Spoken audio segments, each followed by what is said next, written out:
Ազգային ժողովի մեծարգո նախագահ, հարգելի փոխխոսնակ, քննարկում ենք Վահագն Ալեքսանյանի ընտրության հարցը ազգային ժողովի փոխնախագահի պաշտոնում,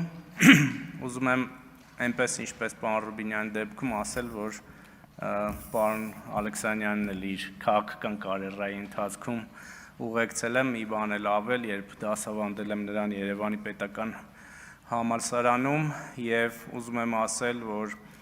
այն երիտասարդ տարիքից այն սկզբունքայնությունը, որ ունեցել է պարոն Ալեքսանյանը, այն պահպանվել է և դա լավ որակ է քաղաքական գործչի համար և այս ընթացքում մենք շատ արդյունավետ աշխատել ենք տարբեր ուղղություններով և ես կարծում եմ, որ քաղաքացիական պայմանագիր կուսակցության վարչությունը, այնուհետև նաև խմբակցությունը ճիշտ որոշում են կայացրել առաջադրելու պարոն Ալեքսանյանին և շատ ուրախ կլինեմ նրան տեսնել փոխնախագահի պաշտոնում այս մասում։ Ես նախորդ խոսակցությունն եմ ուզում շարունակել, որովհետև եթե մենք առաջիկա տարիների համար 9-րդ գումարման ազգային ժողովի հետ կապված պայմանավորվածություններ ձեռք չբերենք, մենք էլի հետ ենք գնալու 5 կոտրած տաշտակի առաջ, անցած օրերի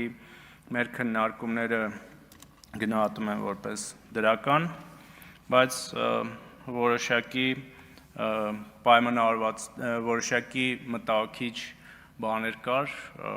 դրվագներ կար, որոնց կուզեի անդրադառնալ և այս ելույթը իրականում չի ունենա այս մասով, եթե չլիներ պարոն Գեգամ Մանուկյանի ելույթը և որքան էլ որ տարօրինակ է պարոն Մամիկոն Ասլանյանի ելույթը։ Ինչ է ասում պարոն Մանուկյանը, ասում է ուժեղ Հայաստանն է դիմում, ասում է այդ որ մենք ստեղ մաշվել ենք ձեր համար, որ գաք սենց մեծ ֆրակցիա ունենաք, նախորդ ընդդիմադիր ֆրակցիաների գումարից պատգամավորական մանդատների մի բան էլ ավել, բայց այդ մենք հենց այնպես չենք մաշվել, էլի, այս իշխող խմբակցության հետ տենց կոնստրուկտիվ խաղեր մի խաղացեք, կարեկեն ինչ որ մենք ենք նախկինում արել։ Հիմա ես ուզում եմ այս արձանագրենք, որպեսզի հետո այլ հարցեր չլինի և նորից ընդդիմադիր խմբակցություններ են, այդ թվում նաև Հայաստան դաշինքին կոչ անել չկրկնել նախորդ գումարման սխալները, որովհետև օբյեկտիվորեն իշխանությունը ունի բազմաթիվ օրինական հնարավորություններ իր դիրքերը ամրապնդելու և ինչպես նախորդ անգամ ասեցի, ամենալավ միջոցը ընդդիմության համար գալ իշխանության, դա այն է, որ ներկայացնի գաղափարներ, ստեղծի հանրային դիսկուրս, իշխանությունը կկատարի դա լավ է, ընդդիմությունը կասի դա իմ արածն է, չի կատարիլ իշխանությունը, տենց դուխով կգնա 5 տարի հետո, հանրությանը կասեք, որ այ այսքան լավ բաներ ենք առաջարկել և դուք ուզում եք, որ դա լինի, բայց այս իշխանությունը դա չի արել և հետևաբար ինձ ընտրեք և դա այդպես է աշխատում ամբողջ աշխարհում և մյուս դրվագը իհարկե վերաբերում է պարոն Մամիկոն Ասլանյանի ելույթի վերջին մասին, երբ որ ասեց, որ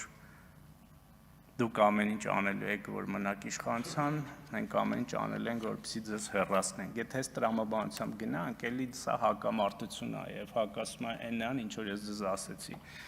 դուք մեզ հեռացնելու համար ստեղ չպետք է աշխատեք, դուք պետք է աշխատեք ի բարօրություն մեր մեկ քաղաքացու 3 միլիոնից, պարոն Ղազարյան չընդհատեք, այդ մեկ քաղաքացու, երբ որ դուք այդ մեկ քաղաքացուն պայմանական ձեզանով անեք ձեր լավ գաղափարներով, իշխանությունը դա բանաձև է, ինքը կհեռանա շատ հանգիստ այդ ժողովրդի պահանջով և այլն։ Մենք էլ որպես իշխանություն աշխատում ենք այն ուղղությամբ, որ քաղաքացին մնա իշխանության կողմեն մեծամասնությունը որ տվել է եւ հաջորդ ընտրություններին նորից վերընտրվի։ Բայց ինչ ենք մենք ունենում այս ընթացքում։ Ես անկեղծ ձեզ պետք է ասեմ, ես լսել եմ վերջին 4 օրերի բոլոր ելույթները։ Դուք տեսել եք, որ այստեղ նստած հատ լսում եմ ձեր բոլոր ելույթները եւ անկեղծորեն պետք է ասեմ, որ բավականին շատ կետեր եմ գրել ինձ մոտ, որոնք պատրաստվում եմ իմ գործընկերների հետ քննարկել, որոնց մեջ նաև որպես մեղադրանքներ տեսել եմ որոշակի խնդրեմ, որ կարող է դրա տակ ճշմարտություն կա, տեսել եմ որոշ առաջարկներ, որ կարող ենք իրականացնել եւ դրանից մեր հանրությանը ավելի լավ լինի։ Եվ ես կարծում եմ, որ սա պետք է լինի իշխանություն ընդդիմություն գործակցության, համագործակցության այդ հնարավորությունը։ Այդ բոլորը քաղել եմ ձեր ելույթներից, բայց նաև ձեր ելույթներում այնպիսի բաներ կան, որ կարծում եմ մեզանից ժամանակ եւ ռեսուրս է տանում։ Ավելի քիչ ժամանակ ստեղ կնստենք, բայց ավելի արդյունավետ կաշխատենք։ Ասենք, չգիտեմ, Տիկին Մաթևոսյանը հերթական ֆեյքերի շարքն է ներկայացնում, ասենք, փակում եք парքի անկյունները։ Որտեղ մի օրինակ կարող եք ցույց տալ։ Չեք կարող ցույց տալ այդպիսի բան։ Ասենք տարբեր դեղին մամուլի ռեպորտաժներից կամ վերնագրերից գալիս եք այստեղ օրինակներ եք բերում, ֆեյքեր, կատարյալ ֆեյքեր կամ այս թեման ինձ թվում է մենք կխոսենք առաջիկայում, բայց դա տեղավորվում է նաև իրական Հայաստան տրամաբանության մեջ, որը ինչպես նախորդ անգամ ասեցի, արդեն որերորդ անգամ արժանանում է մեր հանրության հավանությանը, եկեղեցու պատմության առարկան փակել են։ Այո, որովհետև եկեղեցին առանձին չի պետությունից։ Եվ եկեղեցու պատմությունը նաև մեր պետության պատմությունն է։ Իսկ հայոց պատմություն փոխելը Հայաստանի պատմության, էլի այդ տրամաբանության մեջ է, որովհետև Հայաստանի Հանրապետության պատմությունը այդ ամբողջ պատմությունն է, այդ թվում նաև եկեղեցու պատմության։ Եվ այս հին թեմաները նորից բերել օրակարգ, դուք եք ասում, չէ՞, մի գնացեք, ասեք, ով ասեց մեր գործընկերներից, կարծեմ պարոն Ասլանյանն էլի 99 թիվ կամ 30 տարի հետ։ Գնում եք հետ, պատասխանը ստանում եք։ Որովհետև սրանք փակված թեմաներ են, որոնք կարծում եմ պետք չի արծարծել, կամ այդ բան, ընտրությունների գիշերը մանտրայի պես բոլորը կրկնում են, ժամը 2-ին ամփոփումը ընտրությունների դադարելա։ Ձեր բոլոր ընդդիմադիր կայքերը on-line հեռարձակել են այդ թվում 2-ին, 3-ին, 4-ին, 5-ին, 6-ին, մինչև ժամը 8:20 կենտրոնական ընտրական հանձնաժողովի կայքի ամփոփումը, որ անընդհատ այդ թվերը փոխվել է, անընդհատ։ Ինչ դադարի մասին է խոսում։ Դադարելներ, պարոն Վարդևանյանը սահմանադրական դատարանում կհաներ ու անընդհատ կբարձրացներ այդ հարցը, որ այսպիսի աղաղակող բան է եղել։ Կամ մի հատ ուրիշ թեմա կա, ասում եմ, դուք մեծամասնություն եք ձեռք բերել փոշիացած ձայների շնորհիվ։ Այստեղ քանի պատգամավոր կա ձեզանից, որ էլի փոշիացածով մանդատներ են ստացել։ Քանի ինչի եք վերցրել այդ փոշիացածով մանդատները։ Այդ դրա արդյունքում Հարություն Հարությունյանը, Շիրազ Մանուկյանը, Անուշ Միրզոյանը, Անուշավան Մանուչարյանը, Հասմիկ Գենգոյանը չէին դառնալու պատգամավոր։ Եք տվել այդ մանդատները, ինչ եք ասել, այ փոշիացածով, լավ է կարևոր վերցրել եք, որովհետև դա օրենսդրությամբ է այդպես։ Կամ Հայաստան դաշինքում մեր շատ սիրելի Մեսրոպ Մանուկյանը օրինակ չէր կարողանալու դառնալ պատգամավոր, Լիլիթ Գալստյանը չէր դառնալու պատգամավոր, Արտուր Սարգսյանը, որ վահանակը բանը անվան այդ ցուցանակը բերում եք այստեղ ցույց եք տալիս, այդ փաստարկն չէիք ունենալու, այս 3-4 օրա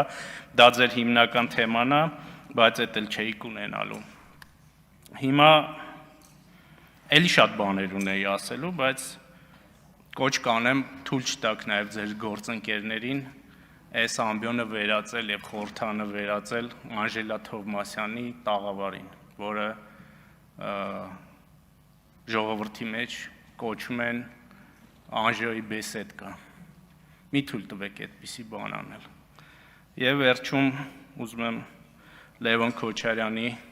ելույթի մի դրվագին անդրադառնալ, որ այստեղից ժպտալով ասում էր եւ քմծիծաղ տալով ասում էր եւ այդ քմծիծաղի մեջ ձեռ առնելիք էր կար մի քիչ, որ դե օրենքն էլ է ձեր ձեռքը, ինստիտուտներն էլ են ձեր ձեռքը, այդքան ասում եք հայրս կամ նրա ժամանակահատվածում բոլորը մեղավոր են եղել,